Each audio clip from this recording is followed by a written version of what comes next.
Kim Chiu at Sian Lim, hiwalay na nga ba? Busy ngayon ang Chinita Princess sa kanyang sunod-sunod na project, lalo na sa kanyang pinopromote na linlang na serye kung saan kasama niya si Paolo Avellino. At dahil 12 days suspended ang It's Showtime, kasama na nga dyan ang lahat ng host. Lumipad papuntang Amerika kamakailan si Kim Chiu. Ayon pa sa ilang source ay pure business umano ang ginawa ni Kim Chiu sa Amerika. Bukod sa pagdalaw na ginawa niya sa kanyang ate, ang Queen of All Media na si Miss Kris Aquino. Matagal-tagal na rin kasi ang hindi nila pagkikita.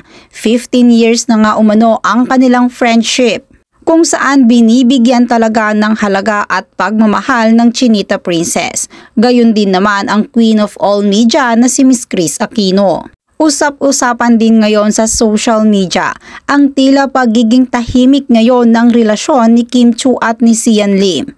Kadalasan kasi kapag mayroong day off si Kim Chiu o nag-out of the country ang dalaga ay laging sumasama si Sian Lim upang doon ay magkaroon sila ng quality time. Ngunit tila mayroong pinagdadaanan ngayon ang relasyon ni Kim Chiu at ni Sian, lalo na sa naging caption ni Kim Chiu sa kanyang naging post noong nasa California pa ito, bago sumunod sa Hong Kong para makasama ang kanyang It's Showtime family host. Base kasi sa naging caption ng Chinita Princess, ayon sa dalaga, "There are pieces of our stories that aren't meant to be told.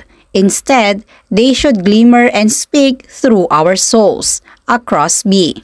Kaya naman lalo pang nag-observe ang mga fans ng Chinita Princess at ni Sian Lim. October 4, ang huling pag-like o pagkomento ng Chinita Princess sa kanyang boyfriend na si Sian Lim. Mula noon ay hindi na nga ito nasundan. Maging si Sian Lim ay wala ng mga komento o pagla-like sa mga post ng Chinita Princess. Busy ngayon si Sian Lim dahil pinapasok naman nito ang musika. Inakala ng mga fans ng Chinita Princess na magkikita sa Amerika ang dalawa to spend time together, ngunit hindi ito nangyari.